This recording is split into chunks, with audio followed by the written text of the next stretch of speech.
क्या। तो स्टार्ट करते हैं कि टीडीएस होता क्या है, टैक्स डिडक्टेड एट सोर्स होता क्या है। देखो, गवर्नमेंट हमेशा ये चाहती है कि किसी ना किसी तरीके से गवर्नमेंट को ये पता चल जाए कि आप कहाँ कहाँ पे, आप कैसे कैसे इनकम अर्न कर रहे हो। तो उसी के लिए उन्होंने एक तरीका निकाला कि चलो एक काम करते हैं। अब लेट्स सपोज कि कोई पर्सन कौन बनेगा, करोड़पति में जा रहा है केबीसी में, तो क्या वो वहां जाकर बताएगा कि मैंने देखिए मैंने वहां से 70 लाख रुपीज अर्न करे हैं, जीते हैं? कोई नहीं बताएगा। हर कोई बचाना चाहेगा ना कि भाई क्यों हमें गवर्नमेंट को बताना, हमें उनको टैक्स देना पड़ेगा। तो बहुत सोचने के बाद गवर्नमेंट ने कहा एक काम करते हैं। क्या काम करते हैं, हम ये बोल देते हैं इनको कि भाई अब से आपको क्या करना पड़ेगा, हमारे जिस पर्सन ने मनी जीती, जिसने रुपए जीते हैं चिंतामणि, उस पे हमारा बस नहीं है। केबीसी को बोल दिया कि जब आप पेमेंट करोगे ना, तो पेमेंट करते टाइम पर आपको इनका टैक्स जो है वो डिडक्ट करके हमें देना है और बाकी का बैलेंस मनी इन्हें देना है। इसीलिए स्टूडेंट्स इसे कहा जाता है tax deducted at source. At source का मतलब होता है while making the payment. Is it clear to all of you? ठीक है, किसको एट सोर्स क्यों कहते हैं, because it is while making the payment to the payee. Okay, great. अब उसके बाद बात आती है कि टैक्स जो डिडक्ट करना है हमें वो कौन से वाले अमाउंट में से करना है। तो student, tax is deducted always only अगर अमाउंट टैक्सेबल है रिसीवर के हैंड्स में। इट मींस मान लो किसी पर्सन ने अपनी रूरल एग्रीकल्चरल लैंड सेल करी। अब हमने कैपिटल गेन में पढ़ा हुआ है rural agricultural land is not a capital asset, तो इसका मतलब उसके ऊपर इनकम टैक्स नहीं लगेगा। तो ऐसे अमाउंट पे कोई टैक्स डिडक्ट नहीं करना, क्योंकि ऐसे अमाउंट का गवर्नमेंट को क्या लेना देना, उनको इससे कोई फायदा नहीं हो रहा। उन्होंने कहा कि उस अमाउंट पे टैक्स डिडक्ट किया जाएगा जो कि टैक्सेबल होगा रिसीवर के हैंड्स में। ठीक है, अच्छा, तो हमें टीडीएस की रिक्वायरमेंट कब कब अराइज होती है? तो पहली बात तो ये आई at the time of payment, जो उसमें लिखा है भाई एट सोर्स। क्या लिखा है? At source. अब एट सोर्स का मतलब होता है while making the payment. Second आता है, अब स्टूडेंट्स बुक्स में क्या किया जाता है, अब थोड़ी ना अकाउंट्स की तरफ आते हैं। अकाउंट्स में हो सकता है कि हम किसी को पेमेंट 5 दिन के बाद कर रहे हो, but what we do is कि हम उसका अकाउंट क्रेडिट कर देते हैं कि हाँ भाई हमारे पास से कैश चला गया। सपोज मान लो चिंतामणि ने जेम्स को कैश दिया, वो अपनी बुक्स में एंट्री कर रहा है। क्या एंट्री कर रहा है कि भाई James account debit to cash account. अगर वो मर्सेंटाइल सिस्टम पे कर रहा है, अक्रूवल सिस्टम पे कर रहा है, तो वो लिख देगा, मान लो उसने कोई एक्सपेंडिचर यहाँ पर करा है कि भाई मैंने जेम्स को पैसे दिए हैं और किस वजह से दिए हैं, ऐसा होगा ना। तो उन्होंने कहा टीडीएस की रिक्वायरमेंट अराइज होगी 2 पॉइंट पर। एक तो eight the time of making the payment, जब आप किसी को पेमेंट कर रहे हो, ध्यान से मेरी बात सुनना सब। और सेकेंड होता है या फिर आप जब किसी का अकाउंट क्रेडिट कर रहे हो अपनी बुक्स ऑफ अकाउंट्स में। समझ आया? अब इसमें से भी कौन सा, सो विच एवर इज अर्लियर, जो भी पहला होगा। आपने पहले पेमेंट कर दी तो पेमेंट के टाइम पे टैक्स डिडक्ट होगा। अगर आपने उसका अकाउंट क्रेडिट कर दिया है तो फिर उस टाइम पर टैक्स डिडक्ट होगा। क्लियर? तो विच एवर इज अर्लियर। अब यहाँ पर इन पॉइंट्स को करने से पहले 2 टर्म्स को बहुत अच्छे से समझेंगे। एक होता है पेयर और एक होता है पे। पेयर का मतलब होता है जो रुपए दे रहा है, पैसे दे रहा है। ठीक है, पेई का मतलब होता है जो रिसीव कर रहा है, यानी कि रिसीवर, यानी कि जिसकी इनकम हो रही है। क्लियर? अब देखो, नॉर्मली हमें गवर्नमेंट ने बोल दिया भाई आपको एक काम करना है कि टीडीएस की रिक्वायरमेंट जो है वो या तो eight the time of payment arise होगी और या फिर eight the time of crediting the account of पे विच एवर इज अर्लियर। लेकिन हमारे पास ना टोटल 7 ऐसे केसेस हैं। फटाफट से लिखकर बताना मैंने कितने केसेस बोले हैं, जल्दी से मैसेज करो। टोटल 7 ऐसे केसेस हैं। कौन से वाले? जिनके लिए बोला कि आपको उनके केस में टैक्स तब डिडक्ट करना है जब आप उनको पेमेंट करोगे। ठीक है, it means not at the time of crediting the accounts of the payee, tax will be deducted only in the case when you are making the payment to them. अब ऐसा कब कब होगा, ऐसा कब कब होगा? ठीक है, तो देखो एक बात बताओ, अगर कोई पर्सन सैलरी अर्न कर रहा है, उसके पास एक लिमिटेड सोर्स होता है इनकम का, ऊपर से भी हम उस पे बोल रहे हैं एम्प्लॉयर को सुनो जब उसका अकाउंट क्रेडिट करो ना पैसा काट लेना। यार ऐसे कैसे? तो इन्होंने बोला देखो, एक तो हमारा जो सैलरी होता है, सेकंड सैलरी में मैंने आपको पढ़ाया था एम्प्लॉय प्रोविडेंट फंड का अमाउंट, ईपीएफ का अमाउंट। थर्ड, जब पैसा मिले यार तभी इनकम मानना, वरना मानना मत। विनिंग्स लाइक द केबीसी से पैसा जीता। ठीक है, तो पहला हो गया सैलरी, ईपीएफ अमाउंट, विनिंग्स, और जब लाइफ इंश्योरेंस पॉलिसी मैच्योर होती है। जब लाइफ इंश्योरेंस पॉलिसी मैच्योर होती है ना, बेशक वो ये कह रहे हैं अरे भाई इसको इतना बोनस मिल रहा है, अरे भाई इसको इतना अमाउंट मिल रहा है, लेकिन एक्चुअल में जो अमाउंट हाथ में आता है वो तभी आता है जब लाइफ इंश्योरेंस पॉलिसी मैच्योर होती है। उससे पहले आप जितना प्रीमियम भर रहे हो वो एक तरीके से सिर्फ इन्वेस्टमेंट है, ठीक है। तो फोर्थ केस ये हो गया। फिफ्थ आता है कंपल्सरी एक्विजिशन ऑफ प्रॉपर्टी। देखो स्टूडेंट, हम जीएसटी में भी पढ़ते हैं, हम इनकम टैक्स में भी पढ़ते हैं। अगर कोई पर्सन किसी की प्रॉपर्टी का कंपल्सरी एक्विजिशन कर रहा है, पहली बात तो भाई प्रॉपर्टी का कंपल्सरीली एक्विजिशन सिर्फ और सिर्फ गवर्नमेंट कर सकती है, और किसी की बात मानोगे क्या? नहीं मानोगे, गवर्नमेंट की माननी पड़ेगी।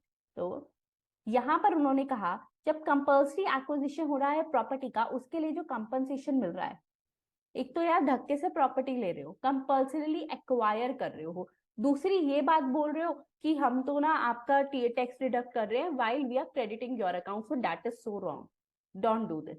जब आप उसको पेमेंट करोगे सिर्फ उस टाइम पर आप टैक्स डिडक्ट करोगे एट सोर्स, ठीक है। अब आता है हमारे पास 5 पॉइंट्स मैंने अभी आपको करवाया और मैं आपको ये क्लास में ही रिपीट करवा रही हूँ, मेरे साथ साथ रिपीट करो, ठीक है। जहां भी जिस भी रूम में बैठे हो please just repeat it out.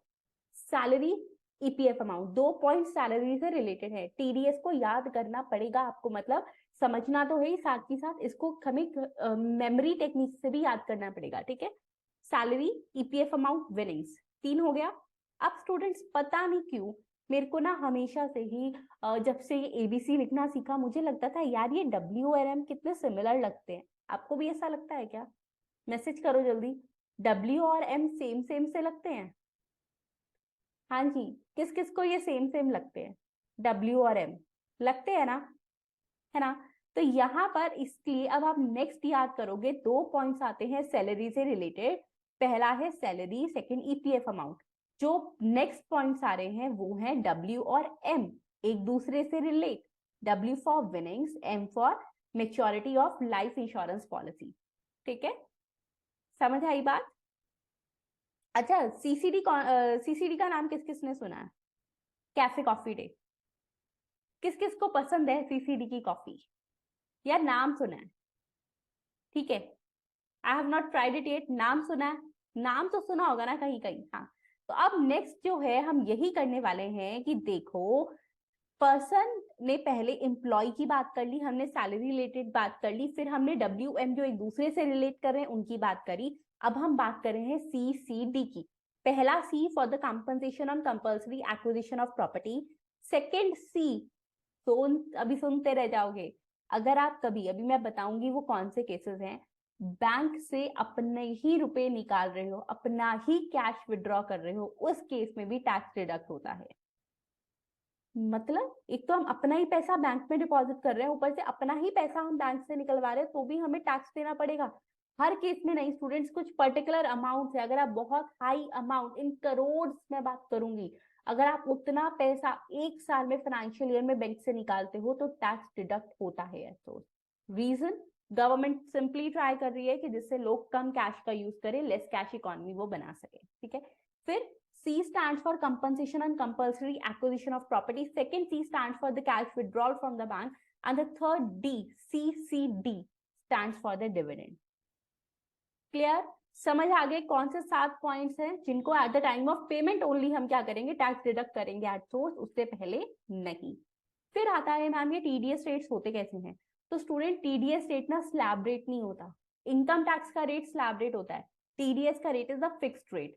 जैसे 1%, 2%, 5%, 10% एक्सेट्रा 30% इस तरीके के होते हैं, यानी कि जी स्लैब रेट नहीं होते।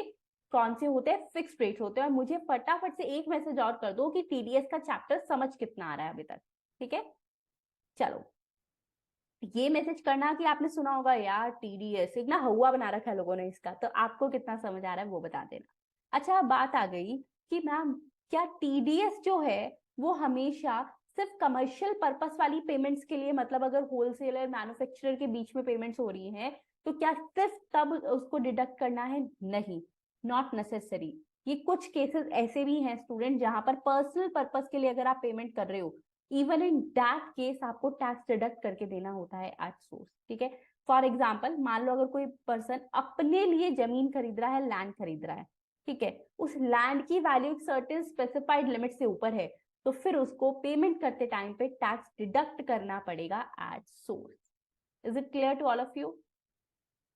हाँ जी, समझ आ गया? पक्का? चलो ग्रेट ग्रेट, ठीक है। नेक्स्ट हमारे पास बात आती है, देखो अब परमानेंट अकाउंट नंबर की कितनी वैल्यू होती है, पैन की कितनी वैल्यू होती है, इनकम टैक्स में बिल्कुल होती है। तो यहाँ पर ये बोला गया, देखो अभी मैं आपको ना बड़े सारे सेक्शंस पढ़ाने वाली हूँ, बहुत इजी बहुत इंटरेस्टिंग सेक्शंस होंगे। अगर तो पेई ने, पेई मतलब वो पर्सन जो रुपए लेगा, अमाउंट लेगा, इनकम लेगा, अगर तो उसने अपना बाय पेयर को परमानेंट अकाउंट नंबर फर्निश कर दिया तो ठीक है, वरना टीडीएस रेट लगता है फ्लैट 20%। यानी सेक्शन 206 डबल ए ने बोला, किसने बोला? सेक्शन 206 डबल ए ने बोला कि देखो अगर पेई आपको अपना पैन नहीं फर्निश कर रहा तो उसके केस में अब उसका वैसे उस प्रोविजन पर टीडीएस रेट चाहे 1% लगता हो, 2 लगता हो, 5 लगता हो, 10 लगता हो, हम फ्लैट 20% का लगाएंगे। तो इसीलिए क्या करना चाहिए स्टूडेंट्स, हमेशा जाकर अपना जो पैन है वो सबमिट कर देना चाहिए, वो फर्निश कर देना चाहिए। क्लियर है?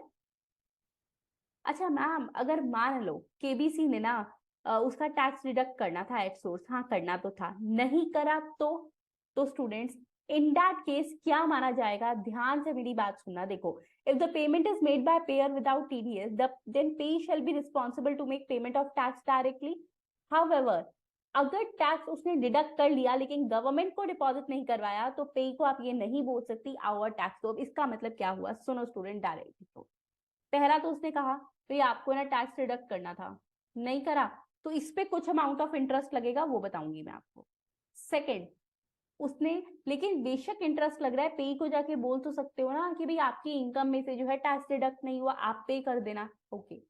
लेकिन अगर मान लो चिंतामणि ने जेम्स से 10,000 रुपए का टैक्स डिडक्ट कर लिया और अपनी पॉकेट में रख लिया, तो क्या गवर्नमेंट दोबारा जेम्स को कह सकती है हमारे पास टैक्स नहीं आया, आप आके डिपॉजिट करवाओ? नहीं, honest tax payers are always respected, ऐसा नहीं होगा।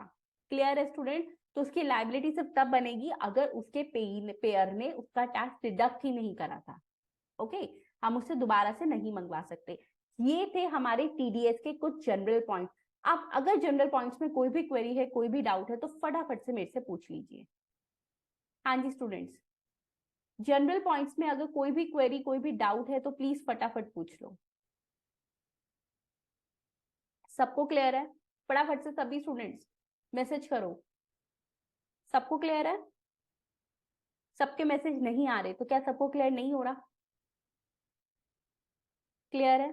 Great great. क्योंकि अब मैं स्टार्ट करवाने वाली हूं आपको हमारा first section of TDS, that is section number 192। TDS की स्टार्टिंग कर रहे हैं तो याद रखना ये सेक्शन नंबर कौन सा है? 192। कौन सा है? 192। Section 192 is for the salary purpose. अब स्टूडेंट सेक्शन 192 ने कहा, मैंने देखो इस तरीके की ना आपको एक टेबल बना दी है, इसी से कर लेना, द बेस्ट है ये। अगर कोई पर्सन, पेयर कौन है? कोई भी पर्सन यानी कि कोई भी एम्प्लॉयर, जब वो एम्प्लॉय को पेमेंट देगा, अब चाहे वो एम्प्लॉय रेजिडेंट है, चाहे वो एम्प्लॉय नॉन रेजिडेंट है, ठीक है, उसको उसका टैक्स डिडक्ट करने के बाद ही पेमेंट देनी है। मैम कितना टैक्स डिडक्ट करना है? तो गवर्नमेंट ने कहा एक काम करना, आप इसका सिंपल स्लैब रेट के अकॉर्डिंग टैक्स डिडक्ट कर लेना। अब इसके लिए मेरी बात ध्यान से सुनो, जब आप आगे स्टूडेंट प्रैक्टिकल लाइफ में जाओगे तो आपको बहुत से पर्संस मिलेंगे जो आपको आकर कहेंगे कि मेरी ना सैलरी इनकम है, आप प्लीज मेरी जो है इनकम टैक्स रिटर्न फाइल कर देना। और आप वहां पर देखोगे, क्या देखोगे कि उनका पूरा का पूरा जो टैक्स होता है वो उनके एम्प्लॉयर ने ऑलरेडी सबमिट कर दिया होता है। कैसे? उनकी सैलरी में से डिडक्ट करके। क्लियर? अच्छा मैम उसको क्या पता कि उसकी बाकी इनकम कितनी है? तो स्टूडेंट्स होता क्या है, एम्प्लॉयर एम्प्लॉय को कहता है एम्प्लॉय एक काम करो, आपकी जितनी भी इनकम है, आप सैलरी से इनकम अर्न कर रहे हो, अदर जिस भी सोर्स से इनकम अर्न कर रहे हो मुझे बता दो, उसके बाद मैं आपके स्लैब रेट के अकॉर्डिंग आपका टैक्स पे कर दूंगा। ठीक है? अच्छा मान लो अगर अब ये जो एम्प्लॉय है वो ये चाहता है कि मैं new scheme of income tax में आ जाऊं, सेक्शन 115 BAC में आ जाऊं, नए वाली स्कीम में, फिर वो क्या करे? तो स्टूडेंट इस बारे में वो अपने एम्प्लॉयर को बता देगा कि एम्प्लॉयर सुनो, मुझे न्यू स्कीम में आना है, उसी अकॉर्डिंग टैक्स मेरा डिडक्ट करना। Okay, so employer require to deduct TDS only at the time of payment.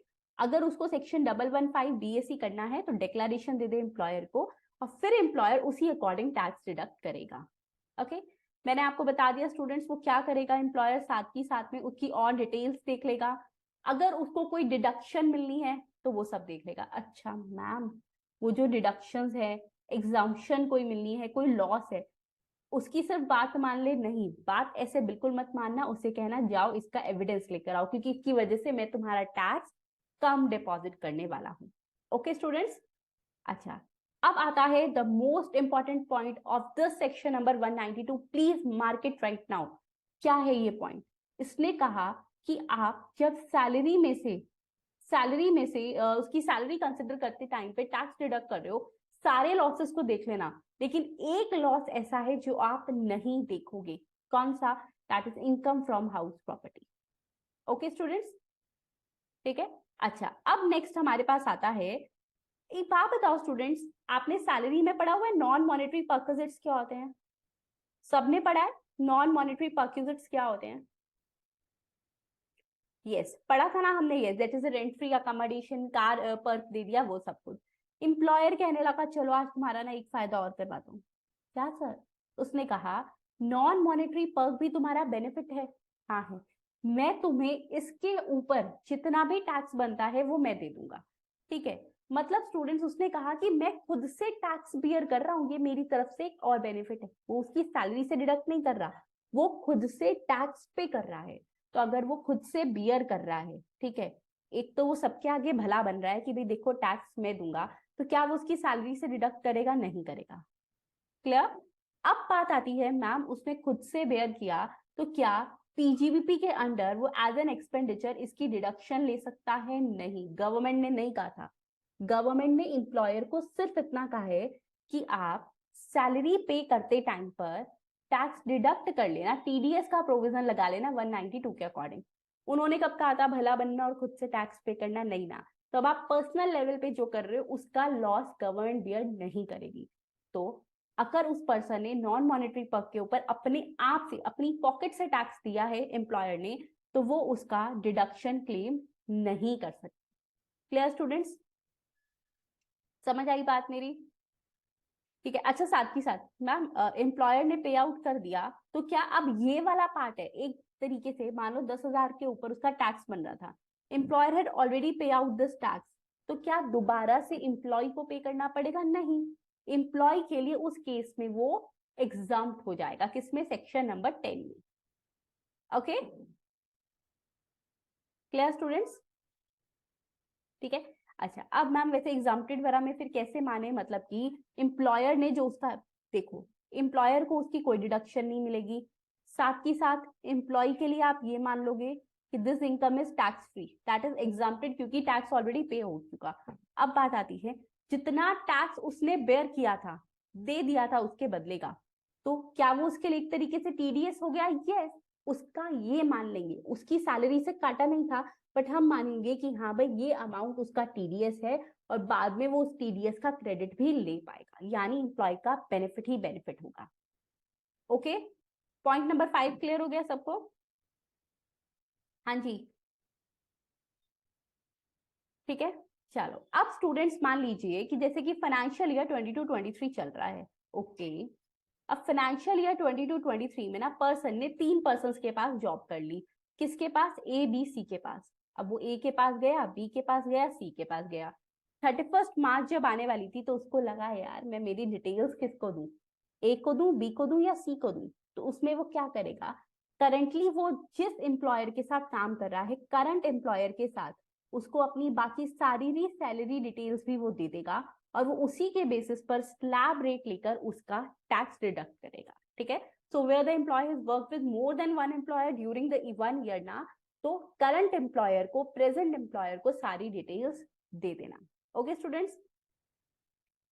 अच्छा, अब वो कह रहा है कि मान लो ये जो सैलरी दे रहा है फर्म अपने पार्टनर को दे रही है। स्टूडेंट्स, फर्म अपने पार्टनर को सैलरी दे रही है, तो क्या वो सैलरी में टैक्सेबल होगा? नहीं ना, वो तो पीजीबीपी में टैक्सेबल होगा, यानी उस पर सेक्शन नंबर 192 नहीं लगेगा। ओके, ये था सेक्शन नंबर 192। क्लियर हुआ सबको? Complete section 192 we have covered here, so please tell me out guys कि आपको क्लियर हुआ या नहीं हुआ। पक्का सबको? किसी को डाउट है? देखो, जिसको भी डाउट आएगा definitely you can tell me out. Clear? चलो ग्रेट। नेक्स्ट अब हम बात करने वाले हैं सेक्शन 192 के आगे के सेक्शन की। 192 के आगे के सेक्शन की, अब ये आगे के सेक्शन की यानी कि 192 ए की। 192 हमें बताता है कि एम्प्लॉय के पास जो उसका प्रोविडेंट फंड का अमाउंट इकट्ठा हो गया है, अक्यूमुलेट हो गया है, उसका कैसे रहेगा। अब पहले तो इसका ना प्रैक्टिकल सिनेरियो समझ लो कि होता क्या है, ठीक है। अब स्टूडेंट्स, प्रैक्टिकल सिनेरियो में क्या रहता है कि प्रोविडेंट फंड का अमाउंट इकट्ठा हो गया ना, जब उसको जॉब छोड़नी है या उसको लग रहा है तो वो कहेगा सर मेरा अमाउंट दे दो। अब बात ये आई कि जब एम्प्लॉयर या फिर कोई भी पर्सन, बेसिकली इट्स एम्प्लॉयर, लिखोगे एनी पर्सन, जब वो पेई को, यानी किसको, रिसीवर कौन है यहाँ पर, एम्प्लॉय को, उसके पीएफ का अमाउंट देगा, तो क्या उसमें से टैक्स डिडक्ट होगा? Ma'am is it there income? Yes students, क्योंकि पहले टैक्स नहीं लगा हुआ था, तो उस पीएफ के अमाउंट पर 10% का टैक्स डिडक्ट होगा एट सोर्स। कितना होगा? 10%। कितना? 10% का टैक्स डिडक्ट होगा एट सोर्स, ठीक है। अब अगर केस एम्प्लॉय का आ रहा है, जरूरी नहीं होता कि एम्प्लॉय रेजिडेंट ही हो, एम्प्लॉय के केस में always it may be either resident और नॉन रेजिडेंट, वो फर्क नहीं पड़ेगा सेक्शन 192 में और 192 ए में भी, ठीक है। तो वो रेजिडेंट हो, नॉन रेजिडेंट हो, भाई कोई फर्क नहीं पड़ने वाला। ओके, ध्यान रखना इस बात को। क्लियर? कितना रेट है? 10%। अभी की अभी। अब आप एक काम करने वाले हो, क्या, एक रजिस्टर निकाल लो, ठीक है। इसमें हम स्टूडेंट्स क्या करेंगे, 3 से 4 रेट्स डिस्कस करते हैं हम टीडीएस में, ठीक है। एक तो हो गया स्लैब रेट, सेकंड आ गया 10%। आप एक टेबल बना लो, ठीक है, इस तरीके से, please make it right now. Slab rate, second ले लो 10%। अब जो जो सेक्शंस जहां जहां पे पुट होते जाएंगे उनको लिखते रहना, आपको पेपर में बहुत हेल्प मिलेगी, ठीक है। अदरवाइज कंफ्यूजन ये होती है कि कौन सा रेट कहाँ लगने वाला है। अब सेक्शन 192 स्लैब रेट का आ गया, 10% में आ गया 192 ए, ठीक है। अच्छा, मैंने पहले ही बोला था पीएफ का अमाउंट किस टाइम पर टैक्स डिडक्ट करना है, eight the time of payment only. वो 7 पॉइंट्स पढ़े थे ना हमने, यस। अब उसने कहा मैम पीएफ के लिए कोई छूट नहीं दी, दी है, बिल्कुल दी है। उन्होंने कहा देखो, अगर आपका पीएफ का अमाउंट 50,000 से कम है, इज लेस देन 50,000 है, 50 भी नहीं है यार, 50 भी नहीं है, तो फिर आप पे टीडीएस का प्रोविजन एप्लीकेबल नहीं होगा, ठीक है। तो सेकंड पॉइंट जो यहाँ पर इंपॉर्टेंट आता है वो क्या है, अगर aggregate amount of payment, aggregate amount of payment, why I'm using the word aggregate here, the reason is aggregate means बाकी जितने भी एम्प्लॉयर से आपको मिल रहा है पीएफ का अमाउंट उस साल, मतलब आपको पीएफ का अमाउंट जो मिल रहा है, अगर वो 50,000 से कम है तो उस पर कोई भी टैक्स डिडक्ट नहीं होगा। क्लियर? अच्छा, नेक्स्ट बात आती है, अगर एम्प्लॉय ने अपना पैन नहीं दिया तो फिर क्या करें, 20% या क्या। देखो स्टूडेंट्स, हमने जो एमएमआर का मतलब होता है हाईएस्ट रेट, तो मैक्सिमम मार्जिनल रेट के अकॉर्डिंग उसका टैक्स डिडक्ट कर लेना।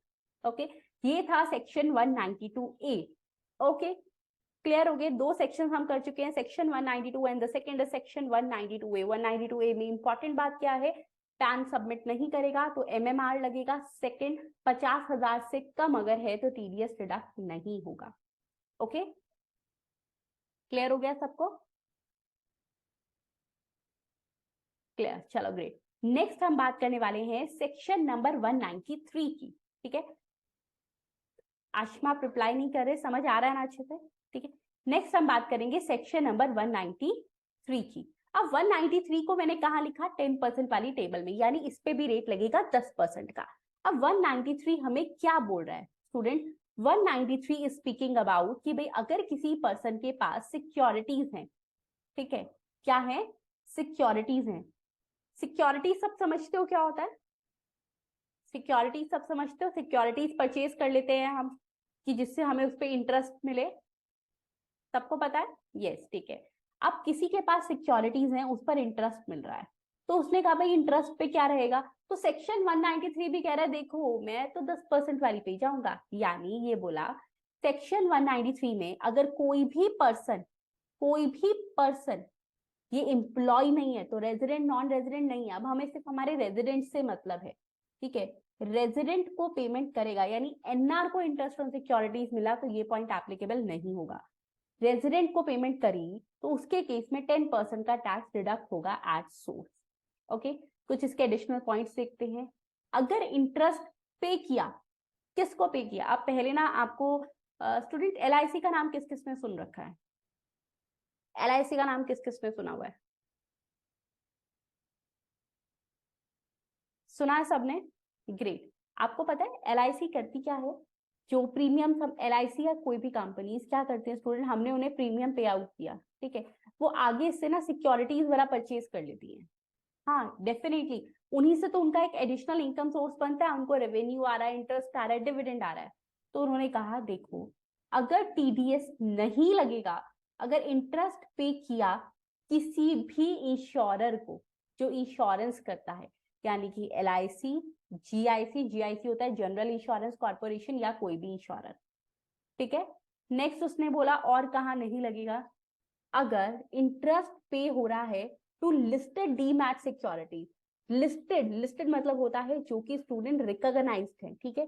जो लिस्टेड डीमैट सिक्योरिटीज है उनके रिगार्डिंग अगर इंटरेस्ट है तो फिर वहां पे भी टीडीएस का पॉइंट एप्लीकेबल नहीं होगा। ओके स्टूडेंट्स, क्लियर है? दोनों पॉइंट्स क्लियर हो गए? दोनों पॉइंट्स क्लियर है। फर्स्ट आ गया इंश्योरेंस के केस में, इंश्योरेंस में ध्यान रखना भाई किसी भी तरीके का इंश्योरर हो। सेकेंड पॉइंट आता है लिस्टेड डीमैट सिक्योरिटीज। उसके बाद उन्होंने कहा अगर इंटरेस्ट पे हो रहा है फॉर दैट डिबेंचर जो कि एक पब्लिक कंपनी ने किसी इंडिविजुअल या एचयूएफ को इशू करे। देखो क्या हो रहा है यहाँ पे, चाहे तो एक छोटा सा चार्ट बना लेना, ठीक है स्टूडेंट्स। डिबेंचर किसने किसको इशू करे हैं? एक पब्लिक कंपनी है। कौन है? पब्लिक कंपनी है। आई एम रिपीटिंग अगेन, कौन है? पब्लिक कंपनी है, प्राइवेट कंपनी की बात नहीं हो रही। पब्लिक कंपनी ने क्या किया, उसने इंटरेस्ट पे किया, और इंटरेस्ट पे कितना पे किया? इंटरेस्ट पे किया ऑन डिबेंचर। कितना? सिर्फ और सिर्फ 5,000 का। 5,000 भी कर दिया तो भी क्या बड़ी बात है, 5,000 ही तो है, 50 थोड़ी ना, ठीक है। 5,000 का इंटरेस्ट पे किया है, और अगर वो इंडिविजुअल और हिंदू अनडिवाइडेड फैमिली को पे किया, साथ ही साथ वो पे किया है विद एन अकाउंट पे चेक। किससे? अकाउंट पे चेक से, यानी कोई गड़बड़ गुड़बड़ नहीं लग रही, तो टीडीएस एप्लीकेबल नहीं होगा, ठीक है। अब अगर आपको लग रहा है मैम ये सारे पॉइंट्स याद करने होते हैं कि नहीं, स्टूडेंट्स एक बार ये समझ लो, उसके बाद मैं टीडीएस के क्वेश्चंस आपको करवा दूंगी, आपको पता चल जाएगा कि हाँ बस एक जो मेन पॉइंट्स होते हैं वही पूछे जाते हैं, ठीक है ओके। बट हाँ एक बार आपके माइंड में सारे पॉइंट्स जरूर जाने चाहिए। तो किसी भी तरीके का इंश्योरर है, कोई भी डीमैट सिक्योरिटीज है, या फिर अगर मैं बोलूं डिबेंचर्स किसके लिए, पब्लिक कंपनी ने इंडिविजुअल या एचयूएफ को डिबेंचर इशू किया है, उसके लिए स्टूडेंट इंटरेस्ट पे करा है सिर्फ 5,000 रुपए, तो टीडीएस नहीं लगेगा। और इंटरेस्ट भी कैसा? अकाउंट पे चेक से होना चाहिए। उसके बाद आता है national development bonds. National development bonds, आपको एक बात बताऊं, जिन भी बॉन्ड्स के साथ भाई ये नेशनल वाला वर्ड लगा हुआ है, इसका मतलब गवर्नमेंट उनको कितना ज्यादा एक तरीके से लोगों को मोटिवेट कर रही है टू बाय देम, ठीक है, टू इन्वेस्ट इन देम। तो उनको एक तरीके से क्या भाई, आपको इन बॉन्ड्स पे जो इंटरेस्ट मिलेगा ना उस पर तो टीडीएस भी नहीं कटता, ठीक है ओके। नेक्स्ट आता है 7 ईयर एनएससी। अब स्टूडेंट 7 ईयर एनएससी क्या है? एनएससी इशू किए जाते हैं, नेशनल सेविंग सर्टिफिकेट, वो 7 साल तक का उनका लॉक इन पीरियड रहता है, तो उसमें ठीक है। माइंड में बस इतना रखना, फिर से नेशनल वर्ड आ गया ना, यहाँ पे भी टीडीएस नहीं लगेगा। क्लियर? नेक्स्ट स्टूडेंट्स हमारे पास आता है, हमने कैपिटल गेन के चैप्टर में 54 ईसी में बॉन्ड्स पढ़े थे किस किस के? तो उन्होंने कहा भाई अगर आपने कैपिटल गेन बॉन्ड्स में इन्वेस्ट किया है जो कि इशू करे हैं 54 ईसी वाले, मतलब कौन से थे? पावर फाइनेंस कॉर्पोरेशन लिमिटेड या फिर Indian railway finance corporation limited, दो की बात करी है यहाँ पर, दो की, और किसी की नहीं। पावर फाइनेंस कॉर्पोरेशन लिमिटेड या फिर Indian railway finance corporation limited, उनके बॉन्ड्स पे जो आपको इंटरेस्ट मिल रहा है उस पर भी टीडीएस अप्लाई नहीं होगा। ओके क्लियर है स्टूडेंट्स? ठीक है। उसके बाद क्या है, अगर गोल्ड बॉन्ड्स हैं, ठीक है, अब इन्होंने यहाँ पर इस तरीके से दे दिया कि इंडिविजुअल के पास अगर गोल्ड बॉन्ड्स हैं 6.5% वाले या 7% वाले, इतना याद नहीं रखना, याद रखना गोल्ड बॉन्ड्स के केस में अगर जो उसका नॉमिनल वैल्यू है बॉन्ड्स की, यानी बॉन्ड्स की value, not the interest, bonds की वैल्यू कितनी है सिर्फ 10,000 रुपए तक की है तो उसको कहा यार इसको क्या टैक्स लगा रहे हो, इसको टैक्स लगेगा, मतलब कि टीडीएस नहीं लगेगा। ठीक है, ओके। फिर कहा गवर्नमेंट सिक्योरिटीज हैं तो वहां पे भी टैक्स नहीं लगेगा, भाई नेशनल वालों को छोड़ रहे हैं, टैक्स सॉरी टीडीएस नहीं लगेगा। तो जो गवर्नमेंट ने सिक्योरिटीज इशू करी है उस पर भी टीडीएस का पॉइंट एप्लीकेबल नहीं होगा, गवर्नमेंट अपने आप बंदे को ट्रेस कर लेगी। लेकिन इसकी एक एक्सेप्शन है। एक्सेप्शन क्या है, ध्यान से सुनना। एक्सेप्शन है स्टूडेंट्स, कुछ बॉन्ड्स ऐसे हैं जिनके साथ वर्ड लगा हुआ है टैक्सेबल, वर्ड लगा हुआ है टैक्सेबल, भाई टैक्सेबल वर्ड देखते ही समझ जाएंगे इस पे टीडीएस लगेगा। उसने कहा कि जो टैक्सेबल वाले बॉन्ड्स है ना, इनके केस में अगर इंटरेस्ट 10,000 रुपए से ज्यादा है, ठीक है, तो उसके केस में स्टूडेंट टीडीएस एप्लीकेबल होगा। यहां तक के सारे सेक्शन समझ आ गए। मैंने आपको करवाया section 192, 192A and 193। Is it clear to all of you? हाँ जी स्टूडेंट, तीनों सेक्शन क्लियर है सबको? कोई डाउट, कोई क्वेरी इसमें? जल्दी से बता दीजिए। ठीक है, जो भी डाउट्स हैं, जो भी क्वेरीज हैं, प्लीज फटाफट से मुझे एक बार मैसेज कर दो। हाँ, आप एक बार देख लो, जो भी डाउट्स पर आ रहे हैं प्लीज उनको एक बार मेरे को मैसेज कर दो। तो अब हमारा नेक्स्ट सेक्शन जो हम करने वाले हैं वो है सेक्शन नंबर 194। 194 इंटरेस्ट की बात करी है तो डिविडेंड को कैसे भूल सकते हैं, नहीं ना। तो अब यहाँ पर बारी आ गई डिविडेंड की। डिविडेंड के केस में डिविडेंड कौन दे रहा होगा? पहले क्या होता था स्टूडेंट्स, पहले अगर कभी भी डोमेस्टिक कंपनी डिविडेंड इशू करती थी, डिविडेंड पे करती थी, तो वो टैक्स फ्री होता था। बट अब उस पर टैक्स लगता है, टैक्स लगता है तो अब उस पर टीडीएस भी लगता है। तो देखो कैसे। ठीक है, सेक्शन 194 ने बोला अगर कोई भी डोमेस्टिक कंपनी किसी भी रेजिडेंट पर्सन को, सिर्फ एम्प्लॉय के केस में था जहां आर और एनआर दोनों चल रहे थे, बाकी सब भाई अपना रेजिडेंट देखो, ठीक है, रेजिडेंट पर्सन को पे करेगी डिविडेंड तो वहां पर 10% का उसको टीडीएस का रेट लगेगा। कितना? 10%। तो अगेन यहाँ पर लिख लो 10% वाली स्लैब पे कितना है उसका, सेक्शन 194। ओके, कब लगेगा? वही बात है भाई, only at the time of payment. अब बात आई कि मैम क्या हर अमाउंट पे लगेगा या कुछ अमाउंट है जिसपे का भाई मत देना? तो स्टूडेंट्स उन्होंने कहा अगर इंडिविजुअल को पेमेंट कर रहे हो किसी भी मोड से, बट कैश से नहीं। पहले तो मुझे एक बात बताओ, कोई कंपनी कभी कैश पेमेंट करती होगी? Do you really think companies are going to make the cash payment for the dividend? अच्छा, उनके घर आएगी, लो जी लो कैश पकड़ो, लिफाफे में डाल के देगी, वो शगन वाले लिफाफे में, नहीं ना। तो कैश पे नहीं होता। उन्होंने कहा टीडीएस की पेमेंट अगर कर रहे हैं इंडिविजुअल को, सिर्फ इंडिविजुअल की बात आई और किसी की नहीं, ठीक है, इंडिविजुअल को कर रहे हैं by any mode other than cash, और अगर पेमेंट सिर्फ और सिर्फ 5,000 रुपए तक की है, कितनी? सिर्फ 5,000 तक की, तो उसके केस में यहाँ पर टीडीएस नहीं लगेगा। ठीक है स्टूडेंट, सेम बात आती है अगर वो डिविडेंड पे कर रहे हैं इंश्योरर को, तो भाई इंश्योरर ने उनके शेयर्स लिए थे, उनको पे आउट कर रहे हैं, एलआईसी जीआईसी किसी को भी, तो उसके केस में भी वहां पर टीडीएस का पॉइंट एप्लीकेबल नहीं होगा। ये था हमारा आज का fourth section, that is section 194। ठीक है, चलो अब एक काम करते हैं, एक सेक्शन और कर लेते हैं, सेक्शन 194A। ये क्या कहता है? सेक्शन 194A ना इंटरेस्ट ऑन सिक्योरिटीज के अलावा वाले इंटरेस्ट की बात करता है। इंटरेस्ट ऑन सिक्योरिटीज की बात करी हमने 193 में, ये कह रहा है interest but other than interest on securities. भाई इंटरेस्ट ऑन सिक्योरिटीज पढ़ चुके, पेयर कौन होगा? ध्यान से मेरी बात सुनना स्टूडेंट, अब वो सेक्शंस आपके पास आने वाले हैं जहां पर पेयर के लिए एक पर्टिकुलर कैटेगरी आने वाली है। उन्होंने कहा पेयर कौन हो, कोई भी हो लेकिन इंडिविजुअल या एचयूएफ ना हो।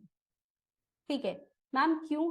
उन्होंने कहा देखो अगर इंडिविजुअल या एचयूएफ है ना, तो सिर्फ वो वाले इंडिविजुअल या फिर हिंदू अनडिवाइडेड फैमिली हो जिनके ऊपर, जिनका लास्ट अगर बिजनेस था तो लास्ट ईयर का टर्नओवर 1 करोड़ से ज्यादा है, और अगर प्रोफेशन है तो ग्रॉस रिसीट जो है वो 50 लाख से ज्यादा है।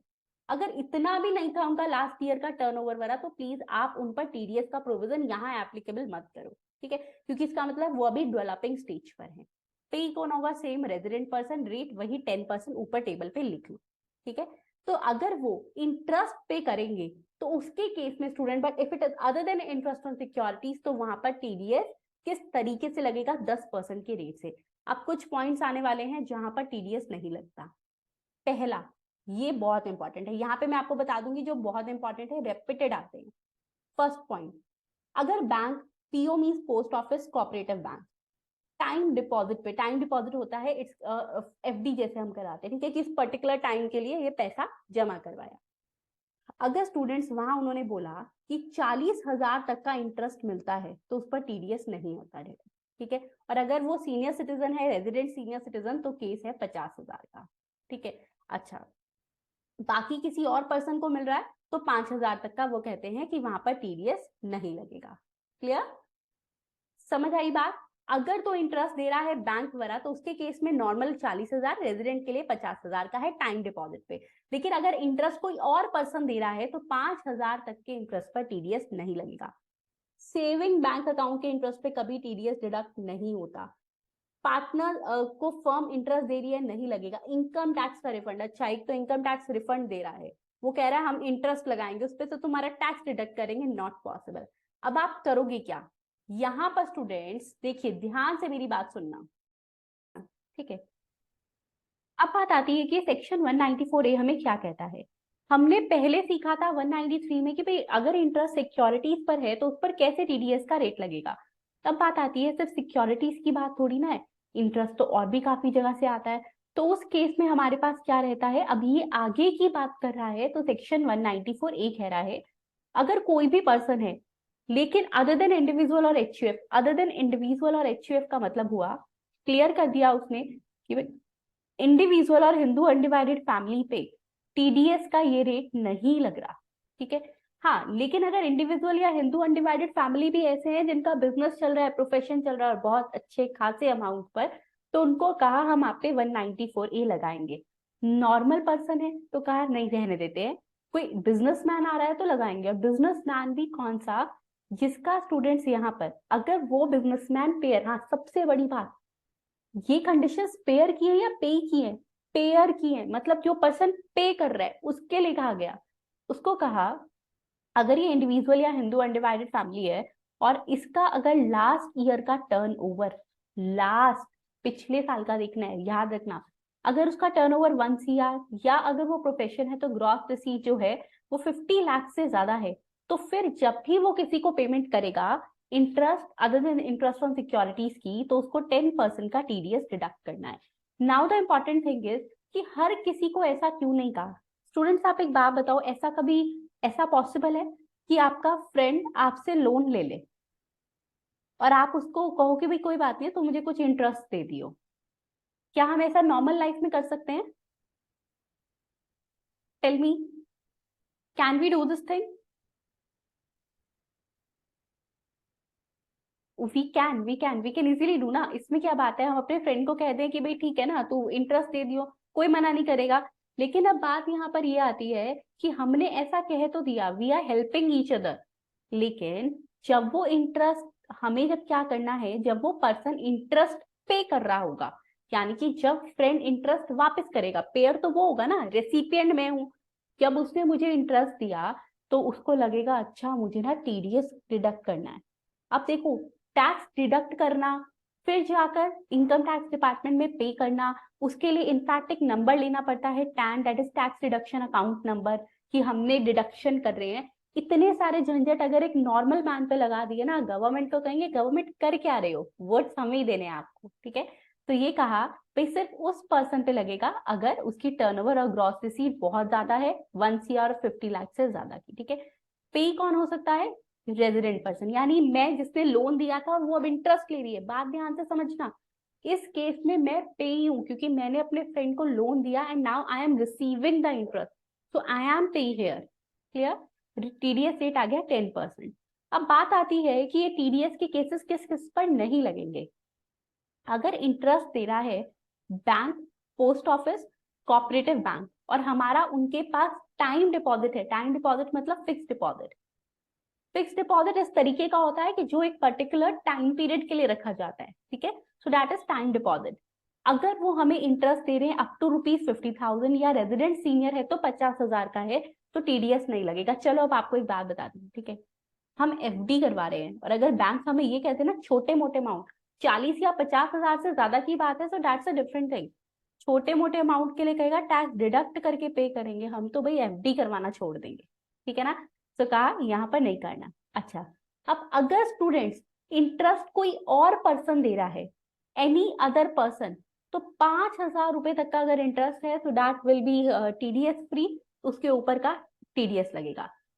अब ध्यान से मेरी बात सुनना, पहले मैंने एफडी का केस बताया था और अब मैं सेविंग बैंक का बता रही हूँ। पहले मुझे सब ये बताओ, do you know the difference between the FD and the saving bank account? ये दोनों टर्म सुनी हुई है आपने? FD that is a fixed deposit and the saving bank account, everyone? Okay great. अब देखो, सेविंग बैंक के केस में पहली बात तो आती है कि उसका इंटरेस्ट रेट बहुत लो होता है। अगर मैं बोलूं एफडी का इंटरेस्ट रेट 7.5% चल रहा है इस टाइम करंट, ठीक है, फॉर 1 ईयर, नॉर्मली बैंक्स यही दे रहे हैं मोस्टली। तो सेविंग का होगा 3 to 4%, काफी कम होता है, ठीक है। तो इन्होंने कहा भाई जो इंटरेस्ट मिल रहा है सेविंग बैंक अकाउंट पे, एफडी के केस में तो फिर भी कहा 40 या 50,000 से ज्यादा है तो टीडीएस कटेगा, यहाँ तो नहीं। क्लियर? अब पार्टनर्स अगर अपने फर्म को इंटरेस्ट दे रहे हैं, मैम पार्टनर्स अपने फर्म को इंटरेस्ट क्यों देंगे? अकाउंट्स में हम क्या पढ़ते हैं कि पार्टनर एक फर्म में अपनी कैपिटल लगाता है। अब अगर उसको उस कैपिटल पे या उसको ये जो हमारी फर्म है किसी भी तरीके का इंटरेस्ट दे रही है, किसी भी तरीके का, नॉट जस्ट ऑन कैपिटल, किसी भी तरीके का, तो भाई वहां पे भी कोई टीडीएस नहीं लगेगा। अब देखो, अब आपको बताती हूँ एक बहुत interesting fact, it is a reality, may be आप ही का कोई फ्रेंड हो जिसकी मैं बात कर रही हूँ, मैं नाम नहीं ले रही यहाँ पर, ठीक है स्टूडेंट्स। अभी जब रिटर्न आईटीआर फाइल हुई थी ना, income tax return of the last year, तो एक स्टूडेंट की मेरे पास कॉल आई एंड दे सेड कि मैम मेरा ना 80,000 का रिफंड आना है। उसने कुछ ऑनलाइन डीलिंग्स करी थी, उसका 80,000 का आना था। अब स्टूडेंट्स उसके माइंड में ये था, उसने मेरे से पूछ के रिटर्न फाइल करी आईटीआर कि उसको 80,000 मिलेंगे, लेकिन उसको 80,000 प्लस अमाउंट मिला। क्यों? इनकम टैक्स क्या करता है, इनकम टैक्स जब आपको रिफंड दे रहा है, रिफंड का मतलब क्या है, आपने इतना टैक्स उसको एक्स्ट्रा पे कर रखा है, तो वो आपको इस रिफंड पर इंटरेस्ट भी पे करता है, ठीक है। That's why I always said honest tax payer are always respected. तो अब यहाँ बात आई, इनकम टैक्स पे जो रिफंड आता है, उस पे जो इंटरेस्ट आता है, क्या उस पे टैक्स कट के आता है? नहीं, तो वहां पे भी टीडीएस नहीं लगता। नेक्स्ट आता है जीरो कूपन बॉन्ड्स। एक बात बताओ मुझे, क्या जीरो कूपन बॉन्ड्स पे एक्चुअल में इंटरेस्ट मिलता है? I want to know actually, क्या जीरो कूपन बॉन्ड्स पे इंटरेस्ट मिलता है स्टूडेंट्स? हाँ या ना, जल्दी से बोल दो मुझे।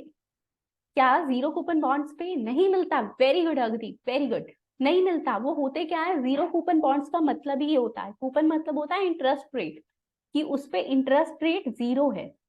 मैम फिर ऐसे बॉन्ड्स कोई लेता क्यों है? क्योंकि ये क्या होते हैं, पहले हमें डिस्काउंटेड प्राइस पे मिल जाते हैं। सपोज मान लो पहले 80 रुपीज का शेयर हमें मिल गया, जब हम उसको परचेज कर रहे हैं, इंटरेस्ट कुछ नहीं मिलेगा, लेकिन पहले ही पता है कि भाई इस शेयर की फेस वैल्यू जब मेच्योरिटी पर जाएगा ये, तो वो 100 रुपीज मिलेगी, यानी 20 रुपए का प्रॉफिट तो हुआ, but that is not by way of interest.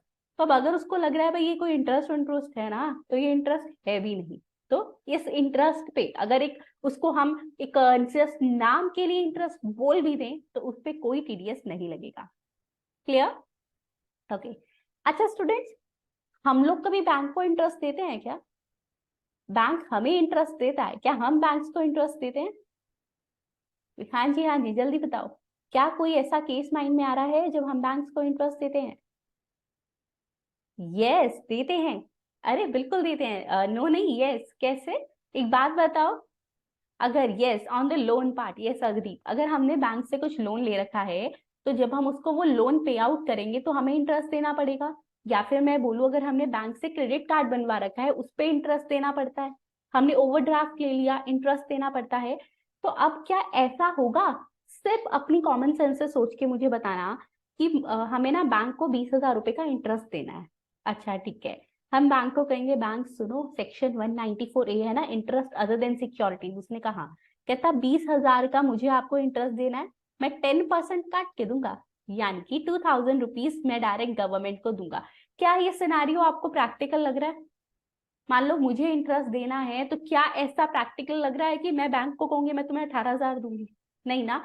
तो स्टूडेंट्स, अगर इंटरेस्ट बैंक्स को, कोऑपरेटिव बैंक्स को, फाइनेंशियल कॉर्पोरेशन को, एलआईसी को, किसी भी इंश्योरेंस कंपनी को, यूटीआई, यूटीआई का मतलब होता है यूनिट ट्रस्ट ऑफ इंडिया, उससे हम यूनिट्स परचेज करते हैं, या फिर कोई नेशनल स्किल डेवलपमेंट फंड है, हमने housing and urban development corporation से कोई लोन वगैरह ले लिया, उनको इंटरेस्ट देना है, तो on every part no TDS.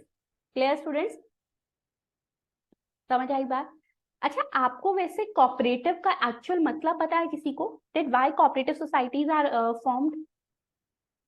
Do you know something about the cooperative societies? देखो स्टूडेंट, कोऑपरेटिव सोसाइटी होती क्या है, ठीक है? Cooperative society is basically that society कि मेंबर्स मिलके कुछ बना लेते हैं, ठीक है? और वो मैक्सिमम केसेस में वो अपने मेंबर्स की ही हेल्प आउट कर रहे होते हैं। तो अब ऐसी दो कोऑपरेटिव सोसाइटीज आई। एक कोऑपरेटिव सोसाइटी को लगा यार मेरे पास फंड कम है, तुम दोगे मेरे को, ले लो। अब इस ए कोऑपरेटिव सोसाइटी ने, कोऑपरेटिव बैंक ने बी कोऑपरेटिव बैंक को कुछ लोन दे दिया, उसने उस पर इंटरेस्ट पे कर दिया। क्या यहाँ टीडीएस लगेगा? नहीं लगेगा।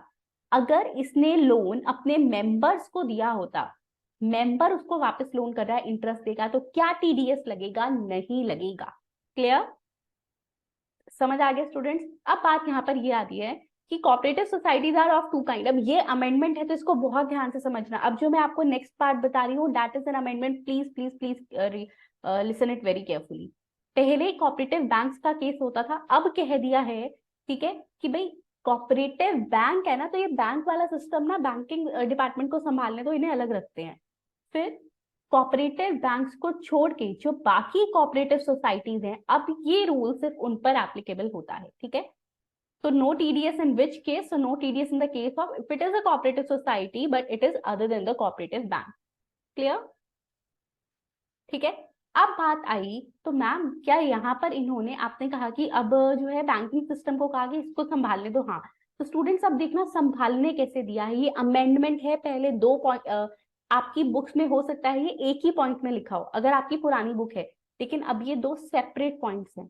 पहले लिखा होता था interest by a cooperative society including the cooperative bank, फिर इन्होंने बैंक्स को अलग किया, अभी रीजन भी बताऊंगी क्यों, और फिर कहा अगर एक कोऑपरेटिव बैंक को इंटरेस्ट पे कर रहा है तो उस केस में नो टीडीएस।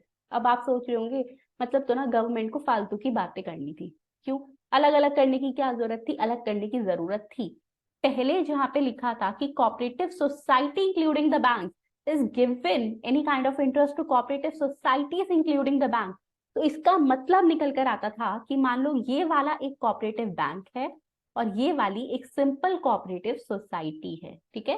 तो उन्होंने कहा है ऐसा हम नहीं कह रहे, हम कह रहे हैं, क्या बोलते हैं यहाँ पर कि ये बैंक्स आएगा यहाँ पे कि अगर एक कोऑपरेटिव बैंक जो है वो कोऑपरेटिव सोसाइटी जो कि एक बैंक्स होते हैं उनको किसी काइंड का इंटरेस्ट दे रहा है, so no TDS. Is it clear to all of you? ठीक है। अच्छा, अब आपकी अगर जो बुक्स है उसमें इसको पॉइंट्स को क्लियर आउट कर लो, मैं यहाँ पे आपको करवा रही हूँ। पहला क्या इन्होंने कहा, अगर एक कोऑपरेटिव सोसाइटी को इंक्लूडिंग द मेंबर्स को इंटरेस्ट पे कर रही है अदर देन सिक्योरिटीज तो नो टीडीएस।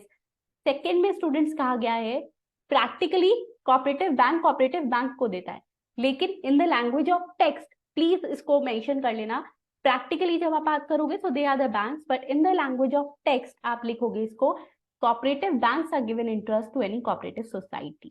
मेंबर्स नहीं आएगा यहाँ पे। क्लियर?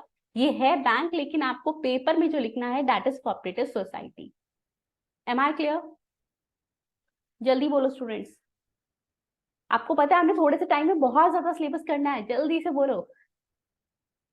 Okay great. नेक्स्ट हमारे पास आता है, अब ये बात आती है प्राइमरी एग्रीकल्चरल क्रेडिट सोसाइटी। ये क्या है स्टूडेंट्स? आपने एक बात तो देखी ना, मैंने आपको जीएसटी में भी करवाया और इनकम टैक्स में भी, कि in the most of the cases government जो है वो एग्रीकल्चरल सेक्टर को बहुत हेल्प करती है। करती है नहीं करती? करती है। अब मान लो कोई फार्मर है, ठीक है, उसको लोन चाहिए, अगर वो बैंक के पास जाएगा ना, पहले तो बैंक का loan process is so hectic, yes it's so hectic. एक तो भाई उनको कोई सिक्योरिटी दो, अनसिक्योर्ड लोन है तो इंटरेस्ट रेट हाई है, ऐसे देते नहीं है। पहले तुम अपनी इनकम टैक्स रिटर्न्स दिखाओ, वो भी 3 साल की दिखाओ, उसके बेसिस पे बड़े सारे फॉर्मूलाज लगाएंगे और उससे आपको लोन देंगे। अब अगर ऐसा वो करने लग जाए तो इसीलिए स्टूडेंट्स क्या कहा कि चलो ठीक है, अच्छा अब यहाँ पर मैं आपको बता देती हूँ कि लोन के केस में स्टूडेंट्स क्या रहता है कि इन सब बातों को, अब चाहे कोई पर्सन लोन दे रहा हो, चाहे उसको डिपॉजिट करवाना हो, ठीक है, मतलब अपना पैसा जमा करवाना हो, इनके लिए एक अलग से सोसाइटी भी बना दी गई फार्मर्स के लिए, which is primary agricultural credit society. इसका काम क्या होता है, ये लोगों का डिपॉजिट ले रही है और उसी पैसे से लोन भी दे रही है, ठीक है। तो अगर उस डिपॉजिट पे कुछ इंटरेस्ट पे आउट किया गया है तो दैट इज टीडीएस फ्री, ठीक है। सेम आता है प्राइमरी क्रेडिट सोसाइटी हो चाहे कोई कोऑपरेटिव लैंड मॉर्गेज बैंक हो। कोऑपरेटिव लैंड मॉर्गेज बैंक का काम होता है कि वो लैंड को मॉर्गेज यानी लैंड को सिक्योरिटी पर रखकर पैसा दे देता है, ठीक है। Cooperative land development bank. Now you are thinking ma'am इतने सारे पॉइंट्स पेपर में आएंगे, नहीं आएंगे।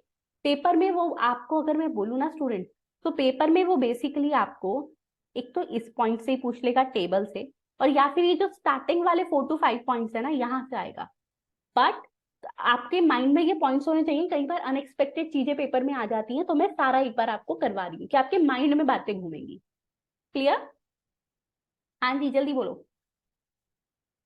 ओके अब यहाँ पे नेक्स्ट आता है, मैम वैसे तो ये कोऑपरेटिव सोसाइटीज का भी बड़े हेल्पफुल रहते हैं कि भाई पता है कि लोगों ने आपस में मिलकर एक दूसरे की हेल्प के लिए बनाया। हाँ जी बात तो सही है। तो क्या इन्होंने ये हर कोऑपरेटिव सोसाइटी पे ये सब कुछ रेट्स लगा रखे हैं नो टीडीएस वाला, या एक हद पे जाकर रोक दिया? कहा कि ये वाली जो हमने कोऑपरेटिव सोसाइटीज की बात करी, यानी society including the members interest दे रही है, कोऑपरेटिव बैंक सोसाइटी को दे रहा है, इंटरेस्ट दे रहे हैं वो प्राइमरी एग्रीकल्चरल क्रेडिट सोसाइटी या इन सब पर, उनके केस में टीडीएस डिडक्ट करना पड़ेगा अगर उस कोऑपरेटिव सोसाइटी का लास्ट ईयर का जो टर्नओवर है वो 50 करोड़ से ज्यादा है, एक 50 CR से ज्यादा है। Plus the second condition that is the cumulative condition है स्टूडेंट्स कि और उन्होंने जो इंटरेस्ट पे किया है या जो क्रेडिटेड हुआ है यानी जो इंटरेस्ट दिया गया है वो नॉर्मल सिटीजन के केस में 40,000 से ज्यादा और रेजिडेंट सीनियर सिटीजन के केस में 50,000 से ज्यादा है, ठीक है। मतलब जो इंटरेस्ट रेट है that is same as of banks FD वाला, लेकिन साथ में एडिशनल कंडीशन लगा दी। कब? अगर कोऑपरेटिव सोसाइटी का लास्ट ईयर का टर्नओवर 50 करोड़ से ज्यादा है। Okay students. अच्छा अब आपको पता है जितने भी ये मोटर एक्सीडेंट्स होते हैं, ठीक है, इसके लिए एक ट्राइब्यूनल बना दी गई है उन लोगों को हेल्प करने के लिए जिसका नाम है मोटर एक्सीडेंट क्लेम्स ट्राइब्यूनल, ठीक है। इनमें क्या होता है, लोग अपना क्लेम वगैरह डाल लेते हैं। अब मान लो स्टूडेंट्स किसी को क्लेम मिलने में थोड़ी देरी हो गई, यानी उस कंपनसेशन पे उसको इंटरेस्ट भी मिलेगा। हाँ, this is to help those people and if you are saying ना कि भाई हम आपको हेल्प कर रहे हैं लेकिन इंटरेस्ट पे से टीडीएस काटेंगे, सो दैट इज रॉन्ग। तो compensation amount which is given by this tribunal that is MACT, यहाँ पर कोई भी टीडीएस नहीं लगता। Clear students? अच्छा अब बात आती है मैम ऐसे तो फिर कोई भी पर्सन फ्रॉड कर सकता है, कैसे फ्रॉड कर सकता है? वो अमाउंट घुमा दे। तो उसको कहा चलो एक काम करते हैं, कंपनसेशन का एक अमाउंट डिसाइड करते हैं। कितना? अगर स्टूडेंट्स MACT ने जो लास्ट उसका जो फाइनेंशियल ईयर में उस पर्टिकुलर फाइनेंशियल ईयर में उस पर्सन को 50,000 तक का कंपनसेशन दिया है तो नो टीडीएस में कंपनसेशन पे इंटरेस्ट। अगर 50,000 से ज्यादा का इंटरेस्ट दिया तो टीडीएस लगेगा। अब इसको याद करने का तरीका, मैक्सिमम किस उस पे जा रहा है वो हर बात में 50,000, तो they actually want to help. देखो बैंक के केस में भी 50,000 की हाईएस्ट लिमिट है, रेजिडेंट सीनियर सिटीजन के केस में, कोऑपरेटिव सोसाइटीज के केस में भी। तो यहाँ बोला चलो सबको ये वाली लिमिट दे दो, हाईएस्ट वाली दैट इज 50,000 की, ठीक है। तो उस कंपनसेशन पे इंटरेस्ट अगर 50,000 तक का है तो no TDS. Okay students, clear है सबको? यार जल्दी जल्दी से ना, पता है मेरे को भी बहुत ज्यादा मोटिवेशन मिलती है, मैसेज करते रहा करो कि हाँ क्लियर हो रहा है। Okay great great. नेक्स्ट अब हमारे पास आता है, अगर बैंक CBS का यूज कर रहे हैं, now what is this CBS? देखो स्टूडेंट, अगर आप कभी when you were very young तो आप अभी भी हो, बिल्कुल यंगस्टर्स हो, है ना? बिल्कुल हो या नहीं हो? हाँ हाँ मैम बिल्कुल है। तो लेकिन जब मैं बोलूँ when you were a school children, school kid जब आप थे, तो उस टाइम पे अगर आप कभी बैंक में गए हो तो आपने एक बात नोट करी होगी कि अभी वो लोग ना रजिस्टर पे लिखते थे, अच्छा अच्छा लोन चाहिए रुको हम एंट्री कर लेते हैं, ऐसा करके होता था, ठीक है। अभी कुछ टाइम पहले तक भी यही हो रहा, लेकिन फिर क्या हुआ, इस सारे सिस्टम को ऑनलाइन लेकर आए। वो जिस सॉफ्टवेयर से ऑनलाइन लेकर आए थे ना, उसका नाम था, देखो आप कह रहे हो मैम इसमें क्या दिक्कत है, आजकल ऑनलाइन लाना कौन सी बड़ी बात है? एक तो आज की बात नहीं, काफी साल पहले की बात है। सेकेंड, मान लो XYZ बैंक है, उसकी इंडिया में 100 ब्रांचेस से भी ज्यादा होंगी, और स्टूडेंट अगर आपने एक ब्रांच से अमाउंट मान लो 10,000 निकाल लिया, सेम टाइम में सारी ब्रांचेस में इस बात को पहुंचाना पड़ता है, रियल टाइम अपडेशन करनी पड़ती है कि इसके अकाउंट से 10,000 कम हो गए। अदरवाइज तो अलग अलग में चले जाओ, 1 CR निकाल लाओ, ठीक है ना। तो एक बहुत स्ट्रॉन्ग सिस्टम चाहिए था जिसका नाम है CBS, core banking solution software, ठीक है। अब स्टूडेंट्स यहाँ पे बोला गया इन केस ऑफ बैंक जो कि CBS सॉफ्टवेयर यूज करे, पहली बात तो आजकल 100% बैंक ही ऐसे होंगे जो CBS यूज कर रहे हैं, ठीक है। तो no TDS should be made, no TDS should be made on interest which is credited to a provision account on a daily or monthly basis only for the purpose of macro monitoring by CBS software. Thus no amount is actually credited to depositors account. अब ये क्या कह रहा है? Okay, let's watch it. आप एक काम करना, किसी टाइम ना आपकी ऐप खोलकर देखना, mobile app, banking app, mobile app होती है, हाँ होती है। अब स्टूडेंट्स ये लोग क्या करने लग गए हैं, चलो कुछ बैंक शो नहीं करते, कुछ शो कर देते हैं। वो क्या करेंगे, अपने बैकएंड वाले सिस्टम पे तो they are 100% doing this, but मान लो आपने 10,000 रुपए की FD करवाई, ठीक है, तो उन्हें पता है भाई मुझको इसको 1 साल के बाद 1,000 रुपए इंटरेस्ट के देने हैं।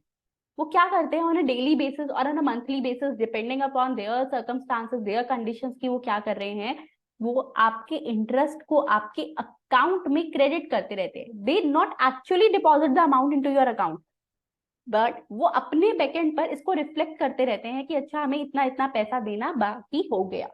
अब उसने कहा इस टाइम पे सिर्फ अकाउंट में क्रेडिट हो रहा है, डिपॉजिट नहीं हो रहा, तो यहां पर कुछ भी उसको इंटरेस्ट पे नहीं करना पड़ेगा।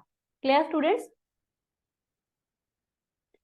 Okay, great great. अच्छा बात आती है मैम वैसे एक्चुअल जब क्रेडिट दिया जाएगा, एक्चुअल जब डिपॉजिटर होगा, हाँ उसके टाइम पे लिमिट क्या है, वही सेम वाली 40 और 50 वाली। Okay clear? अच्छा अब मैम 40 और 50,000 वाली लिमिट होती है ना, हाँ तो मैं एक काम करता हूँ, एक काम करती हूँ क्या, अरे हम ना एक काम करेंगे HDFC की, हमारे चलो not taking any bank name, XYZ bank है, XYZ बैंक की हमारे एरिया में 10 ब्रांचेस हैं, हर ब्रांच में जाकर FD बनवा लें, 40,000 रुपए हर ब्रांच से हम ले पाएंगे और कोई भी ब्रांच हमारा TDS डिडक्ट नहीं कर पाएगी। नहीं, it is bank wise not branch wise. अब यहां से मैं आपको ना एक ट्रिक भी बता रही हूँ, सुनना चाहोगे ट्रिक? अगर आप FD करवा रहे हो, यू डोंट वांट कि भाई मेरा यहाँ पर TDS डिडक्ट हो, यू वांट टू नो और नो, जल्दी बोल दो यस। ओके ग्रेट, इस पे मैंने रील भी बना रखी है, ठीक है, जरा उसको भी देख के प्लीज अपने सभी फ्रेंड्स के साथ, फैमिली के साथ शेयर कर देना। और अब आप सुनो, इफ यू वांट ना कि भाई मुझे FD करवानी है, मान लो स्टूडेंट्स आपको ना कितने की FD करवानी है, 10 लाख रुपीज की, ठीक है, इंटरेस्ट रेट में लेके चलती हूँ 6%, कितना आ गया इंटरेस्ट रेट जल्दी बोलो, 10 लाख का 6%, आपको कितना इंटरेस्ट मिलेगा साल में, बोलो बोलो, 10 lakh multiply by 6%, yes 60,000। Okay, अब आपको पता है कि रेजिडेंट सीनियर सिटीजन तो हो नहीं हो, ठीक है, नॉर्मल अभी, तो उसके केस में यहाँ तो आपको टैक्स डिडक्ट हो जाएगा, बचना है, आओ बचाते हैं।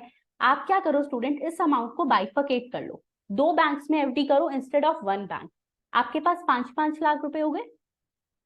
फिर आप क्या करो, मान लो 2 बैंक्स है, एक का नाम है ABC, एक का नाम है XYZ, आप दोनों बैंक्स में जाकर 5-5 लाख रुपए की FD कर दो, चेक कर लेना इंटरेस्ट रेट वाला सही दे रहे हो, दोनों बैंक्स मोस्टली सब सेम देते हैं, ठीक है। यहां से अब आपको कितना आएगा इंटरेस्ट साल का, 30,000, यहां से भी आएगा 30,000। बैंक वाइज ये लिमिट होती है, ब्रांच वाइज नहीं है, बैंक वाइज तो है ना। तो यानी जब दो आपको अलग अलग बैंक से 40,000 से कम का अमाउंट मिल रहा है, तो आपके जो टैक्स है वो डिडक्ट नहीं होगा एट सोर्स। अब आप सोचोगे मैम इसका फायदा क्या है, यहाँ पे टैक्स बच गया, बट अल्टीमेटली गवर्नमेंट तो क्या करेगी, लास्ट में जब ITR फाइल करेंगे तो हमें तो टैक्स पे करना है इनकम पर, बात तो सही है, लेकिन यहाँ से एक फायदा आपके पास जरूर हो रहा है, क्या स्टूडेंट्स, आपने कंपाउंडिंग का नाम सुना हुआ है, do you know the meaning of compounding? Yes ना। अच्छा अब एक बात बताओ, वो 30,000 रुपए आपको आज पूरे दे दे, उसमें से वो 3,000 रुपीज डिडक्ट नहीं कर रहा, ठीक है, आप बाद में पे करोगे, आई अग्री, लेकिन अगर वो यहाँ पे नहीं कर रहा ना, आप इस पैसे को आज यूज करोगे, and we know the time value of money, अगर इसको आज हम दोबारा से कहीं पे इन्वेस्ट करते हैं तो हमारा कंपाउंडिंग सही चलता है। देखो इसका मतलब और क्या हुआ, आप बाद में ITR फाइल करते टाइम ना खुद से टैक्स पे कर दोगे, हाँ वो तो करना ही है, लेकिन यहाँ बेनिफिट क्या है, वरना बैंक आपको 27,000 देता है। और मोस्टली केसेस में हम एफडी का क्या करते हैं, हम उसको री इन्वेस्ट करते रहते हैं। यही करते हैं ना कि अगर आपकी मान लो 6 लाख रुपीस की एफडी है, आप सोचोगे अच्छा भाई इस पे कितना अमाउंट आया, चलो 5 लाख वाली लेके चलते हैं, 30,000 का। तो एक काम करो, बैंक हम जाएंगे, हम कहेंगे काम करो 5,30,000 की एफडी कर दो। वी नॉर्मली डू दिस, है ना। ऐसा करने पे और यहाँ पर आपको जबकि 5,27,000 की एफडी करवानी पड़ती, आपका पूरा कंपाउंडिंग हिल जाता है। समझ आई? ये थी एक ट्रिक, एग्जामिनर के साथ शेयर मत करना, इट्स अ प्रैक्टिकल थिंग। चलो अब नेक्स्ट हमारे पास यहाँ बात आती है, अच्छा ये लगी कैसे, ये तो बता दो मुझे, ये ट्रिक कैसी लगी? ठीक है, अब स्टूडेंट्स नेक्स्ट आता है इन the case of minor child. Minor child का मतलब होता है वो चाइल्ड जिसकी अभी 18 ईयर्स की एज नहीं हुई है, 18 की एज नहीं है, उससे कम है। आप लोगों को ट्रिक अच्छी नहीं लगी क्या? किसी का रिप्लाई नहीं आया? अच्छी लगी तो मैसेज कर दो, नहीं लगी तो मैसेज कर दो मैम अच्छी नहीं लगी ट्रिक। ठीक है, अच्छा अब यहाँ पे बात आई, अगर एक माइनर चाइल्ड है, ठीक है, where both the parents have disease, तो भाई आपको उसको तो ज्यादा इनकम गवर्नमेंट को देनी चाहिए ना, वो कैसे करेगा? तो उसके केस में, okay thank you Ashima, it's awesome, thank you. अच्छा अब उसके केस में ये कहा कि वहां पर क्या करना पड़ेगा, वो अगर एक डिक्लेरेशन दे दे, देखो TDS required to be deducted only in the case if it is reported against span of the minor child unless a declaration is filed that tax for credit for tax deducted has to be given to another person। अब ये क्या कह रहा है, देखो student, उसको interest आया, ठीक है, अगर उसने या तो वो ये कह दे कि भाई डायरेक्टली जो है ना वो माइनर चाइल्ड के अकाउंट में इंटरेस्ट आएगा, 40 और 50,000 वाली लिमिट यहाँ भी चलेगी कि भाई उसके पेरेंट्स के नाम पे अगर कोई एफडी वरा थी और अब वो उसको इंटरेस्ट मिल रहा है तो वो किस अमाउंट पे है। बट अगर 40 से ज्यादा क्रॉस कर गया अमाउंट, ठीक है, या रेजिडेंट सीनियर सिटीजन थे वो लोग, तो 50 से ज्यादा क्रॉस कर गया, अब उसको जो इंटरेस्ट मिलेगा वो टैक्स उसके लिए डिडक्ट हो। तो बात आई मैम टैक्स तो डिडक्ट हो गया, माइनर चाइल्ड के पास ना परमानेंट अकाउंट नंबर नहीं होता, ठीक है, या तो वो ले, उसको स्पेशली लेना पड़ता है, अगर लेगा तो इनकम टैक्स रिटर्न फाइल करेगा और वहां पे फिर वो टीडीएस का रिफंड क्लेम करेगा या उसकी एडजस्टमेंट करेगा। इन सबसे बचना चाहता है तो एक डिक्लेरेशन दे दे कि भाई ये जो टीडीएस है वो आप इन पर्सन के नाम पे क्रेडिट कर देना। Clear? They are like the guardians of that minor child. Okay students, clear हो गया सबको? जल्दी से बोलो, जल्दी से।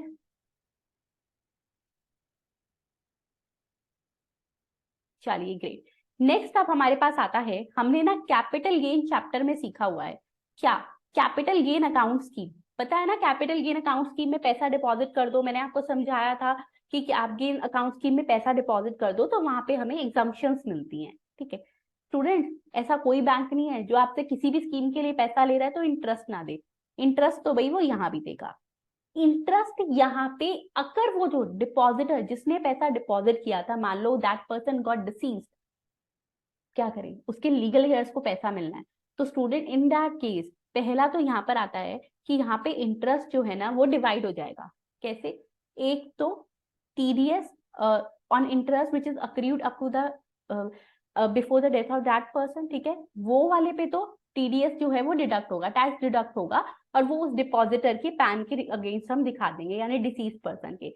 लेकिन जो बाद वाला है उसका कैसे करें? तो स्टूडेंट उसके केस में वो जो डिडक्शन मिलेगी, डिडक्ट तो भी होगा, चलो वो तो बैंक्स को बोला हुआ है ना कि आप उस लिमिट के अकॉर्डिंग करोगे, लेकिन उसके केस में वो डिडक्शन किसको मिलेगी? वो डिडक्शन मिलेगी डिपॉजिटर को, ठीक है, डिपॉजिटर के लीगल हेयर। समझ आ गया? जो भी उसका लीगल हेयर होगा। अगर नहीं चाहते लीगल हेयर को, नहीं किसी और को डिडक्शन देना चाहते हो, तो इसके लिए एक डिक्लेरेशन फाइल कर देना। समझ आ गया? तो कल को आपके पास कोई ऐसे क्लाइंट्स आते हैं तो नाउ यू नो कि आपको किस तरीके से डीलिंग करनी है। इसके साथ खत्म होता है सेक्शन 194A। अब आज की क्लास में मैं आपको 2 सेक्शंस और करवाने वाली हूँ, तो बड़े ध्यान से समझना। Section 194B and double B. अब स्टूडेंट्स मेरे अकॉर्डिंग विद मैं यहाँ पे कुछ भी किसी को कह नहीं रही, कोई क्या करना चाहता है, जस्ट अ मेमोरी टेक्निक, ठीक है, तो ये मैं एक डिस्क्लेमर दे रही हूँ भाई, ये जस्ट सिर्फ मेमोरी टेक्निक है। मेरे अकॉर्डिंग ना लॉटरी खरीदना बुरा काम और हॉर्स रेस पे पैसा लगाना तो बड़ा बुरा काम। ठीक है, क्यों? मुझे पर्सनली ऐसा लगता है भाई अगर हॉर्स रेस पे कितनी मतलब उनको भगाना एंड ऑल, तो मुझे तो बड़ा बुरा काम लगता है। ठीक है, मैं लिख रही हूँ बड़ा बुरा काम। ठीक है, that's my personal opinion and it's actually a memory technique only. Lottery खरीदना मुझे लगता है बुरा काम। मैम ये बुरा क्यों लगता है? मुझे ऐसा लगता है इस पे ना हम अपने लक पे ज्यादा डिपेंड हो जाते हैं। ठीक है, तो अब आप कैसे सेक्शन, आप समझ गए होंगे अभी तक तो कि भाई कुछ तो यहाँ पे होने वाला है। सेक्शन 194 बी है, उस पैसे के लिए, ये 194 बी है, यहाँ क्लिक कर लेना, जो पैसा लॉटरी से क्रॉसवर्ड पजल्स वगैरह से मिल रहा है।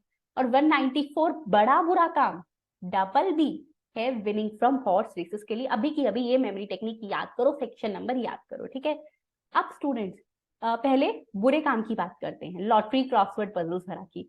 उसके केस में कौन हो, कोई भी पर्सन, किसी भी पर्सन को, कोई भी पर्सन, किसी भी पर्सन, रेजिडेंट नॉन रेजिडेंट कोई हो, गवर्नमेंट कह रही है लक पे बैठ के पैसा जीत रहे हो ना, टैक्स डिडक्ट होगा।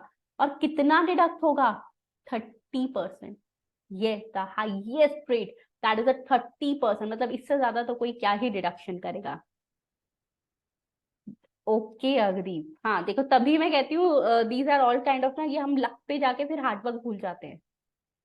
ठीक है, 194 बी, तो 194 बी पे कितना कटेगा? 30%। और बड़े वाले बुरे काम पे उस पे भी 30%। कोई भी पर्सन किसी को भी हॉर्स रेस से जीता हुआ पैसा दे रहा है तो फिर उस केस में 30%। अब यहाँ बात आती है कि यार छोटे मोटे अमाउंट पे कटेगा? नहीं, इन्होंने कहा देखो अगर विनिंग अमाउंट सिर्फ 10,000 रुपए तक का है, 10,000 भी है, 10,000 तक का है, तो नो टीडीएस। अच्छा ma'am, TDS is required to be deducted only at the time of payment, ये मैंने आपको पहले भी सिखाया था।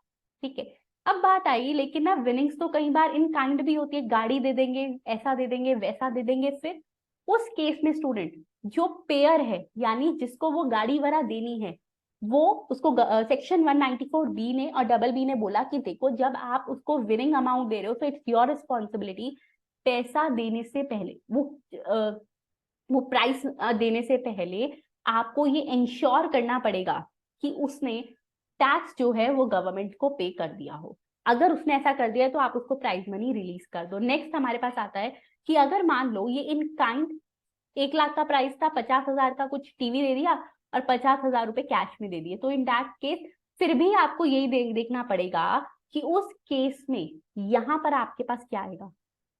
फर्स्ट ऑफ ऑल, अगर आप उसको 50,000 कैश दे रहे हो ना, तो 1 लाख के ऊपर से जितना भी अमाउंट है आप उसको यहाँ से टैक्स डिडक्ट कर दो। क्लियर? बाकी का 20,000 रुपए दे दो। लेकिन मान लो अगर ये केस होता कि उसका जो विनिंग अमाउंट है वो होता 50,000, 30% कितना बनता? 15,000 रुपए।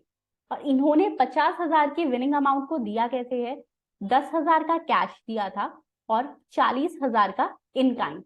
मतलब cash is not sufficient to meet the tax deducted at source. तो उस केस में उसको ये इंश्योर करना पड़ेगा कि जब वो अमाउंट दे रहा है या वो प्राइस दे रहा है तो गवर्नमेंट को पे में, जिसने रिसीव करना है उसने वहां पे टैक्स पे कर दिया हो। क्लियर? नेक्स्ट आता है जहां पर बुक मेकर होता है। बुक मेकर क्या होता है? तो स्टूडेंट देखो, जब हॉर्स रेस होती है ना तो क्या रहता है, हॉर्स रेस पे सामने की साइड पे एक स्क्रीन चल रही होती है और उसपे ना ऐसे करके इस तरीके से क्लाइंस होती है। ठीक है, और अब जिसका जितना जितना जो उसका मैं बोलूँ रैंकिंग चल रही होती है वो सब वहां पे लिखी जाती है, वो होता है बुक मेकर। क्या होता है? Book maker. ठीक है, तो अब यहाँ पे बोला गया इन केस जहां पर उस बुक मेकर के अकॉर्डिंग विनिंग्स पे हो रही हैं। ठीक है, so credit such winning and debits the losses to the punter, tax has to be deducted at 30% on winnings before set off losses. अब ये क्या कह रहा है, देखो students, therefore the net amount after deduction of tax and losses has to be paid to the winner। अब ma'am इसका क्या मतलब हुआ? किसी बात में वो जीत रहा होगा, मान लो उसने यहाँ पे 50,000 जीते ए ने, नेक्स्ट में 20,000 लॉस कर दिया, फिर 70,000 जीत गया, फिर 10,000 लॉस कर दिया। अब उस केस में उसको करना क्या है? जब स्टूडेंट उसको अमाउंट मिलेगा, एक पंटर होता है वो, जब उसको अमाउंट देगा इंश्योर कर लिए कि इस सब का उस पर्टिकुलर टाइम पीरियड का जितना भी नेट प्रॉफिट या लॉस आ रहा है वो उस पर टीडीएस को लगाए, हर बार लगाने ना बैठ जाए। क्लियर? तब यहां बताओ मुझे 194 बी और 194 डबल बी क्लियर हुआ या नहीं हुआ? Tell me very fast. Clear है? चलो ग्रेट। अब मैं आपको यहाँ पे 194 सी जो है वो कल करवाऊंगी, अभी मैं आपको 194 डी करवा रही हूँ। ठीक है, क्या करवा रही हूँ? डी। स्टूडेंट्स एक बात बताओ, कई बार ऐसा होता है इंश्योरेंस वालों की ना इतनी कॉल्स आती हैं, इतनी कॉल्स आती हैं कि मैं बोलूँ धक्के से वो हमसे इंश्योरेंस करवा लेते हैं। ऐसा होता है? कई बार नहीं भी माइंड में होता है यार, वो इतना ज्यादा इन्फ्लुएंस कर देते हैं कुछ पर्सन की हम धक्के से करवा लेते हैं, है ना। तो अब ये जो 194D है ना, दैट स्टैंड्स फॉर धक्का। ठीक है, धक्का इन द सेंस कि भाई जबरदस्ती। ओके, सो अगर कोई इंश्योरेंस एजेंट है, just a memory technique for the students, ठीक है। सो नो ऑफेंस है यार। अब बात आती है 194D की। इसके केस में इंश्योरेंस एजेंट्स को, देखो स्टूडेंट्स क्या होता है, अगर कोई भी पर्सन किसी भी रेजिडेंट को और किसी को नहीं, रेजिडेंट को, आप एक काम भी कर सकते हो, जैसे आपने टैक्स रेट्स का चार्ट बनाया ना, आप एक चार्ट बना सकते हो और आज ही बना लेना ये, resident, non resident and both, और उसमें लिखते रहना कि भाई इसके लिए रेजिडेंट वाला कैटेगरी है 194D के लिए, एम्प्लॉय के लिए है 192, दोनों के लिए है, इस तरीके से। ठीक है, अब बात रही 194D ने कहा किसी भी पर्सन को, अगर रेजिडेंट पर्सन को इंश्योरेंस कमीशन पे होगी तो 5% का टैक्स डिडक्ट होगा, लेकिन कब डिडक्ट होगा, अगर वो अमाउंट जो है इंश्योरेंस कमीशन का 15,000 से ज्यादा होगा। तो अगर 15,000 तक का है तो कोई टैक्स डिडक्ट नहीं होगा। क्लियर हुआ ये पॉइंट? ठीक है, हाँ जी, क्लियर है। चलो ग्रेट। सो यहाँ पे हो गया हमारा 194D भी। अब बात आती है, पता है एक बात होती है, कई बार ना लाइफ इंश्योरेंस पॉलिसीज लेते टाइम ना डर भी लगता है, क्यों, वो लोग बोलते ऐसा ऐसा है ना, तो मेरे को ऐसा लगता है कि किसी ने तो सही कहा है, मुझे नाम नहीं ध्यान आ रहा, कि भाई डर के आगे जीत है, होता है ना, डर के आगे जीत है। आई होप सब नोट कर रहे हो मेमोरी टेक्निक, डर के आगे जीत है ना। हाँ, तो अब मैं बोलूँ तो भाई जब वो लाइफ इंश्योरेंस पॉलिसी मेच्योर हो जाएगी तो एक तरीके से हमारी वो डर के आगे की जीत आ गई। तो यहाँ पे हम बात कर रहे हैं DA, मतलब डर के आगे जीत है। क्या कह रहा है ये 194D? ये कहता है जब लाइफ इंश्योरेंस पॉलिसी मेच्योर हो रही है उसके बाद अमाउंट मिलेगा, तो उस टाइम पे कोई भी पर्सन, अगर रेजिडेंट पर्सन को जो अमाउंट देगा उस पे 5% का टैक्स डिडक्ट होगा। ठीक है मैम, कब डिडक्ट होगा? Only at the time of payment. ठीक, क्लियर। अब बात आई, हर टाइम पे नहीं, अगर मेच्योरिटी अमाउंट 1 लाख से कम है, 1 लाख है तो TDS का पॉइंट लगेगा, लेकिन अगर 1 लाख रुपए से भी कम है, ठीक है, यानी 5 डिजिट्स आ ही नहीं रहा, तो उसके केस में स्टूडेंट्स यहाँ पे, सॉरी, ठीक है, अगर मतलब सॉरी मैंने 5 डिजिट्स बोल दिया यहाँ पर, तो अगर मतलब 1 लाख से कम है तो नो TDS, 1 लाख या उससे ज्यादा है तो TDS कटेगा। अब बात आती है, अगर मेच्योरिटी अमाउंट को एग्जम्प्ट कर दिया, हमने सेक्शन 10 पढ़ा हुआ है, सेक्शन 10(10)D की कंडीशंस पढ़ी हुई है चैप्टर नंबर 3 में, तो 10(10)D के अकॉर्डिंग अगर वहां पे वो एग्जम्प्ट हो रहा था लाइफ इंश्योरेंस पॉलिसी का मेच्योरिटी अमाउंट, तो फिर यहाँ TDS डिडक्ट नहीं होगा क्योंकि टैक्स ही नहीं लग रहा। ठीक है, अब TDS ना मैम मिलता कितने पर है?